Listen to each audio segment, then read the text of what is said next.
नमस्कार, बहुत स्वागत है आप सभी का। आपके साथ मैं हूं ममता तिवारी। शुरुआत इस बुलेटिन की करते हैं उदयपुर से। एक बड़ी खबर आपको देंगे। उदयपुर पिंडवाड़ा हाईवे पर हादसा हुआ है। खाई में जो है सीमेंट से भरा ट्रक गिरा है। 50 फीट गहरी खाई में गिरा है ये ट्रक। ड्राइवर के शराब के नशे में होने की जताई जा रही आशंका। तेज रफ्तार होने के चलते अनियंत्रित होकर ट्रक गिरा है। ड्राइवर के सिर में चोटें आई हैं। पुलिस और हाईवे पेट्रोलिंग की टीम मौके पर पहुंची है। कपिल श्रीमाली संवाददाता उदयपुर से फोन लाइन पे हमारे साथ है। कपिल, खबर सामने आ रही है कि उदयपुर पिंडवाड़ा हाईवे पर एक हादसा हुआ है। किस वक्त की पूरी घटना है?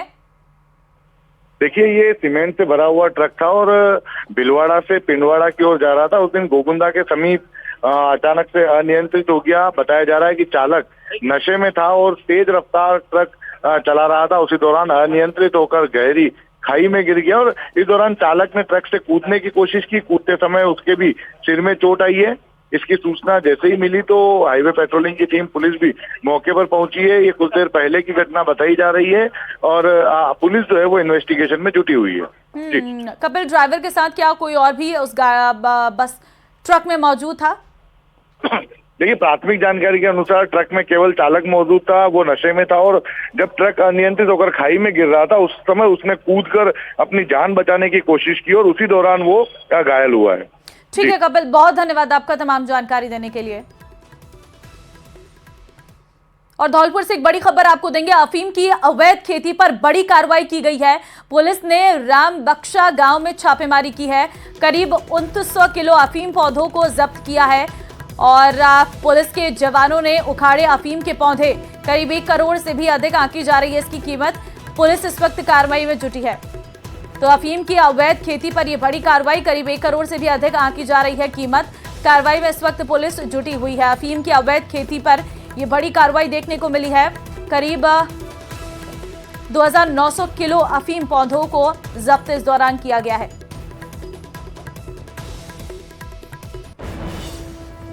जैसलमेर से एक बड़ी खबर देंगे। भारत पाक बॉर्डर के पास पकड़ा गया संदिग्ध युवक। धनाना गांव के पास घूमते हुए पकड़ा गया संदिग्ध व्यक्ति। संदिग्ध ने बीएसएफ के अधिकारियों ने उनसे पूछताछ की है और मानसिक रूप से कमजोर बताया जा रहा है। ये व्यक्ति गुजरात का संदिग्ध व्यक्ति बताया जा रहा है। बीएसएफ ने संदिग्ध व्यक्ति को पुलिस को सौंप दिया है। संदिग्ध व्यक्ति से सुरक्षा एजेंसियां पूछताछ करेगी। व्यक्ति के पास कोई भी संदिग्ध सामान नहीं मिला है।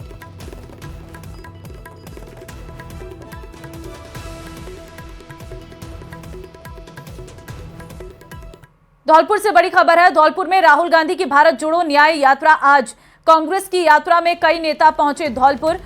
रोड शो के बाद निकलेगा 2.5 किलोमीटर का पैदल मार्च।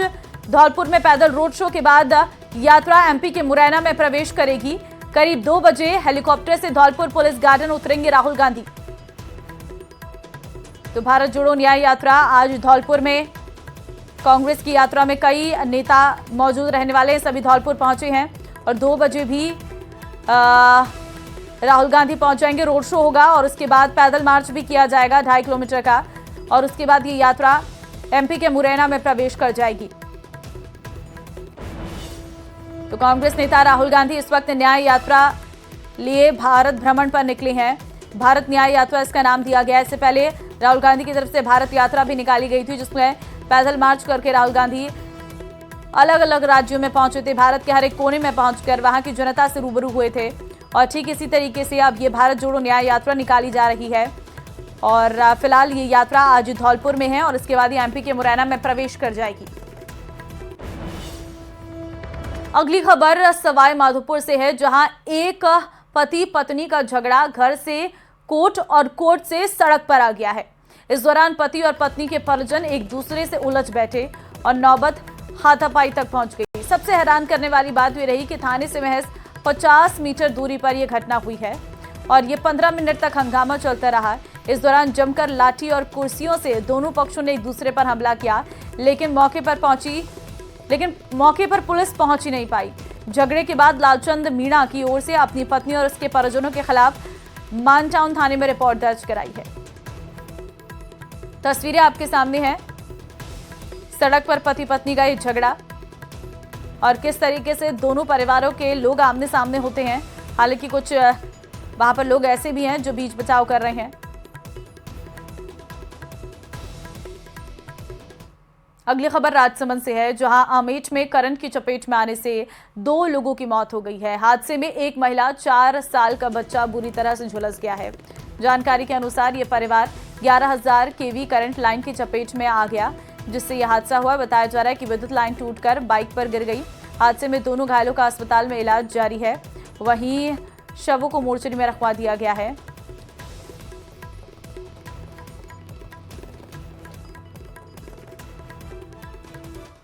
और अगली खबर आपको दौसा से देंगे, जहां भाजपा के प्रदेश अध्यक्ष सीपी जोशी आज दौसा के कलेक्ट्रेट चौराहे पर कुछ देर के लिए रुके। इस दौरान भाजपा के कार्यकर्ताओं ने उनका स्वागत किया। मीडिया से बात करते हुए प्रदेश अध्यक्ष सीपी जोशी ने कहा कि लोकसभा चुनाव को लेकर भारतीय जनता पार्टी तैयारी पूरी है। पिछले 5 वर्ष की योजनाओं को जनता तक पहुंचाने के लिए भाजपा संगठन सेतु का काम कर रहा था, जबकि अन्य राजनीतिक पार्टियां सिर्फ चुनाव के समय आती हैं और चुनाव लड़कर 5 साल के लिए गायब हो जाती हैं। उन्होंने कहा कि राजस्थान में 25 और देश में 400 से अधिक सीटें बीजेपी जीतेगी। पूरी है और भाजपा सिर्फ चुनाव में नहीं है, अनवरत 5 वर्षों तक कल्याणकारी योजनाओं को आम जन तक पहुंचाने के लिए एक सेतु का काम करती है, सेवा के काम करती है, रचनात्मक काम करती है। 5 वर्षों तक जनता के बीच में रहती है। चुनाव में तो वो पॉलिटिकल पार्टी आती है जो सिर्फ चुनाव लड़ने के लिए आती है, फिर वापस 5 साल गायब हो जाती है। इसलिए भाजपा की अपनी तैयारियां पूरी है और देश और प्रदेश की जनता ने भी तय कर लिया।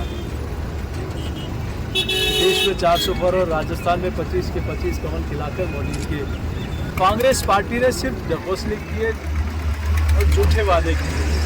इनको अब सहन नहीं हो रहा है कि यमुना जल समझौता कैसे हो गया, ERCP का 45,000 करोड़ का बजट और इतना आवंटन और किस प्रकार से टेंडर प्रक्रिया में आ गया। तो इन्होंने सिर्फ नारेबाजी दिए, सिर्फ इस प्रकार के काम किए, लेकिन भाजपा काम कर रही है, तो इनको चिंता करने की जरूरत नहीं है।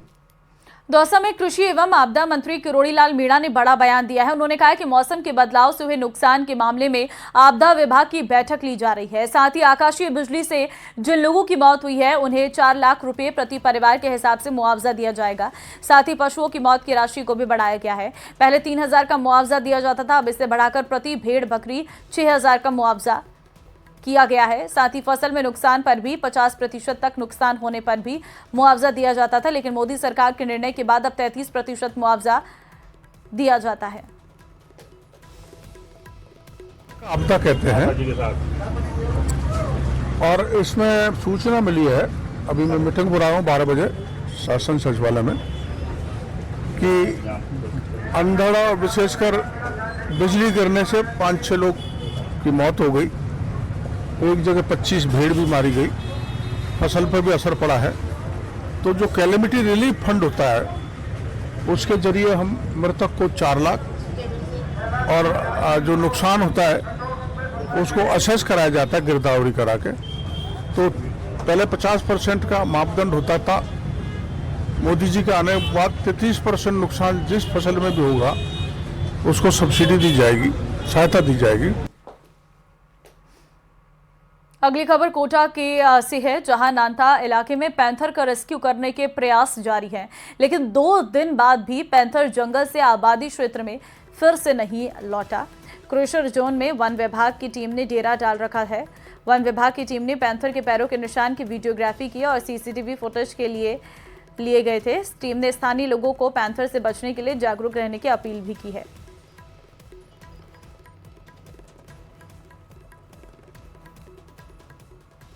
कोटा में मोबाइल चोरी के शक में 2 युवकों से मारपीट करने का मामला सामने आया है। युवक पर डंडे और सरियों से हमला किया गया। मारपीट में एक युवक के सिर पर गंभीर चोटें आई हैं।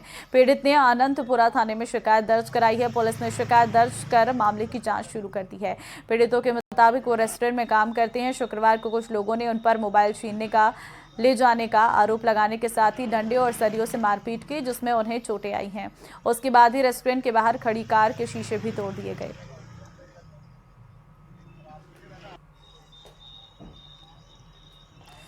तो गाड़ी के शीशे तोड़े गए हैं। तस्वीरें आपके सामने हैं। फिलहाल केस दर्ज कर लिया है, पुलिस आगे जांच कर रही है। युवकों से बेरहमी से पिटाई का ये मामला, डंडे और सरियों से पिटाई की गई है। गाड़ी को भी काफ़ी नुकसान पहुंचाया है। चोरी के शक में लोगों ने इन युवकों को पीट दिया है। फिलहाल पुलिस में मामला दर्ज कर लिया गया है। आगे पुलिस अब इस पूरे मामले की जांच कर रही है, लेकिन गाड़ी की हालत से आप अंदाज़ा लगा सकते हैं कि किस तरीके से गाड़ी को नुकसान पहुंचाया गया है। दरअसल लोगों को लगा कि ये लोग चोर हैं, चोरी के शक में इनके साथ मारपीट की गई।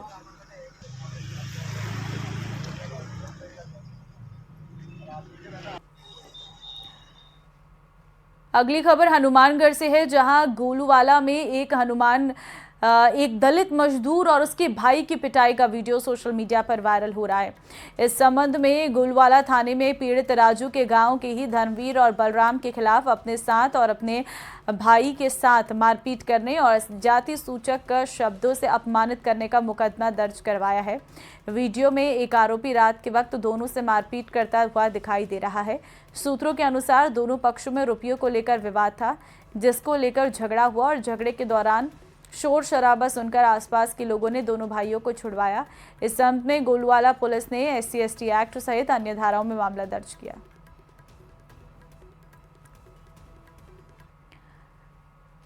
अगली खबर करौली से है, जहां पुलिस ने एक वैन में तस्करी कर ले जाई जा रही अलग अलग ब्रांड की अवैध शराब को जब्त किया है।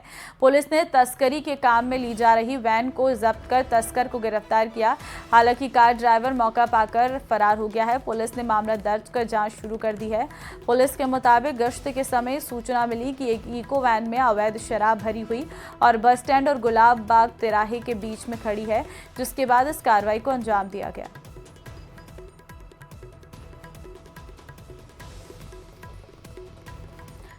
जैसलमेर में रेगिस्तान की गर्मी और हवा को ऊर्जा में बदलने के लिए कई निजी कंपनियों के प्लांट यहां लग चुके हैं और अभी भी लगातार लगाए जा रहे। राज्य सरकार द्वारा निजी कंपनियों को हजारों बीघा जमीन भी यहां मुहैया करवाई गई है। यहां इसके षड्यंत्र लगाए जा रहे हैं। वहीं यहां कंपनियों के द्वारा बड़े पैमाने पर पर्यावरण को नुकसान भी पहुंचाया जा रहा है, जिसके चलते मौसम में भी बदलाव देखने को मिल रहा। निजी कंपनियों को राज्य वृक्ष खेजड़ी सहित अन्य दुर्लभ वृक्षों की अंधाधुंध कटाई की जा रही है, जिसको लेकर पर्यावरण प्रेमियों में काफी रोष व्याप्त है।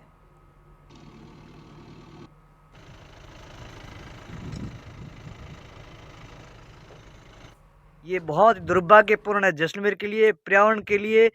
और बीकानेर में अभी इसके ऊपर सख्त कार्रवाई भी हुई है और कुछ गणना होकर के उसको पाबंद भी किया गया। लेकिन यहाँ जैसलमेर में न तो प्रशासन उसके ऊपर कोई गिनती करवा रहा है, न उसकी कोई देखभाल कर रहा है। चाहे रेवेन्यू डिपार्टमेंट हो, चाहे वन विभाग हो, सब अपनी मौन धारण करके कंपनियों को शरण दे रहे हैं और हजारों राज्य वृक्ष खेजड़ियों को काटा जा रहा है।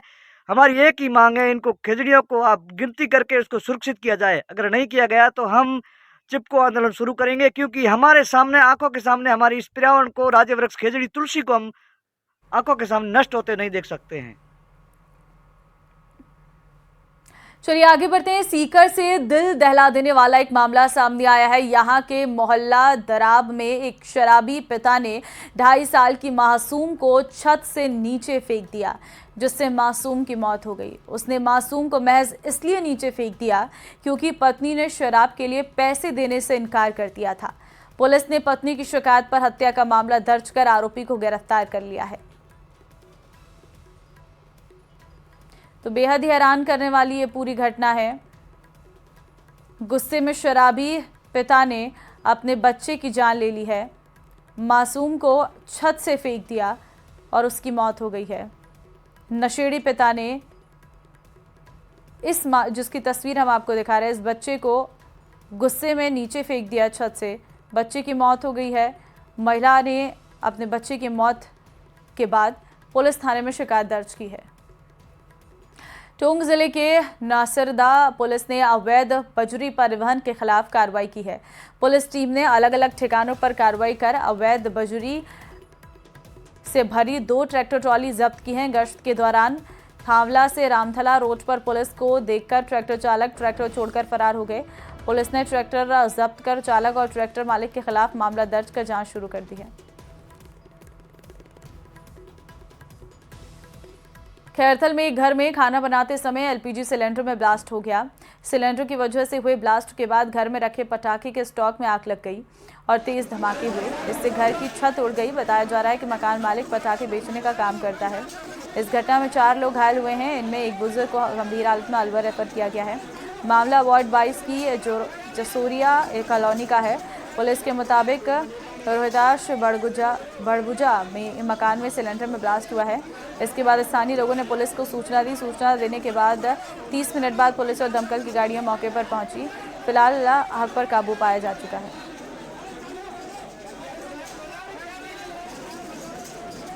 डूंगरपुर में पुलिस ने शहर के एक होटल में चल रहे देह व्यापार का भंडाफोड़ किया है। पुलिस ने एक नाबालिग और 2 युवतियों को डिटेन किया है। वहीं होटल मैनेजर को हिरासत में लिया है। एक पुलिसकर्मी को बोगस ग्राहक बनाकर यह कार्रवाई की गई है।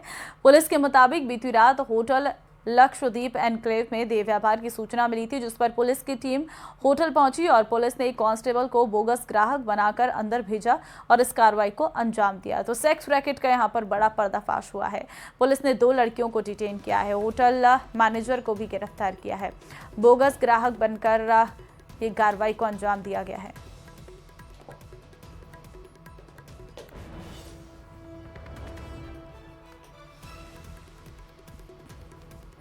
एक बड़ी खबर चित्तौड़गढ़ से सामने आई है। 1 लाख का इनामी बदमाश गिरफ्तार किया गया है। पुलिस ने सुमित मांझू को गिरफ्तार किया है। एंटी गैंगस्टर टास्क फोर्स को मिली है सफलता। 2 साल से फरार चल रहा था आरोपी।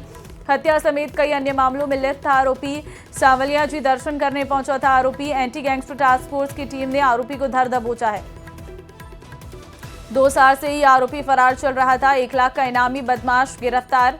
हत्या समेत कई मामलों में लिप्त था आरोपी। सांवलिया जी दर्शन करने पहुंचा था आरोपी।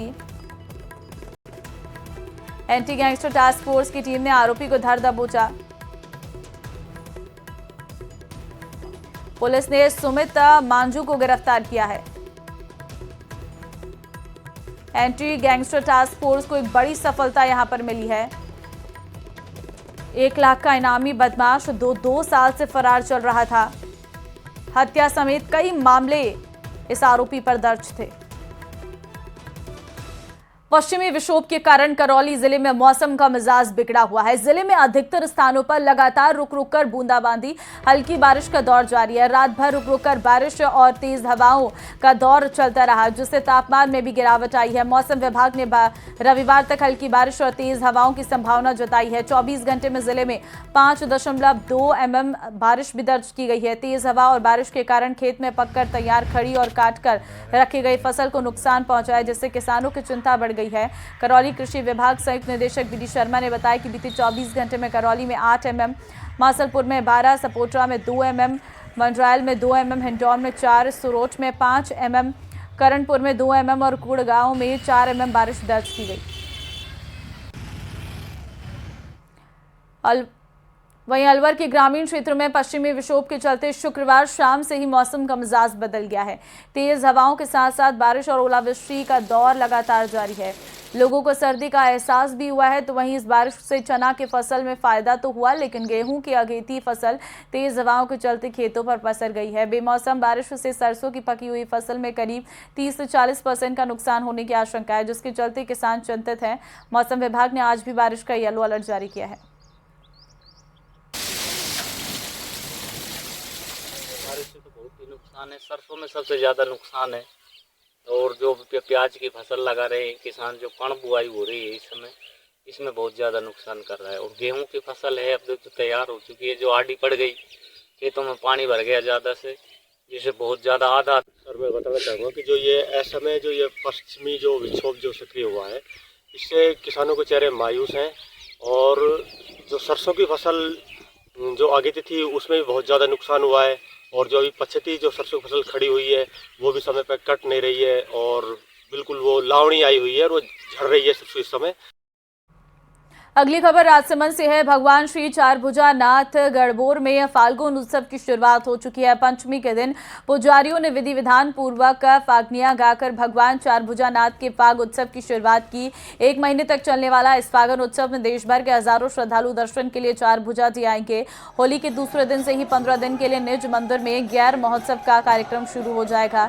ये गैर महोत्सव मंदिर स्थापना के समय से ही हो रहा है। हजारों साल पहले पांडवों ने अपने वनवास काल में ये मंदिर बनाया था। ये धार्मिक महोत्सव सदियों से चला आ रहा। फागण के आखिरी दिवस भगवान श्री चारभुजा नाथ को मीरा जी के मंदिर तक सोने के बेवान में बैठाकर दर्शनार्थ लाया जाएगा। इस भावनात्मक कार्यक्रम को देखते हुए हजारों की संख्या में भक्तजन उपस्थित रहेंगे।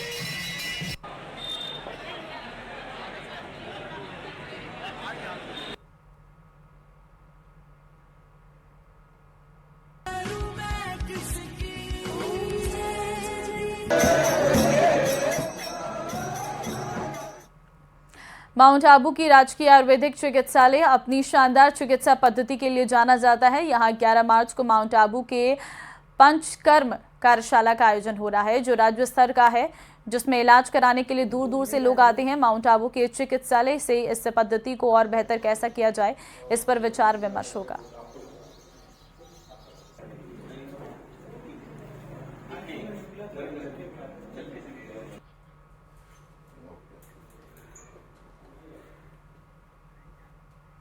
चलिए, इस बुलेटिन में फिलहाल के लिए बस इतना ही। बाकी अन्य खबरों के लिए बने रहिए हमारे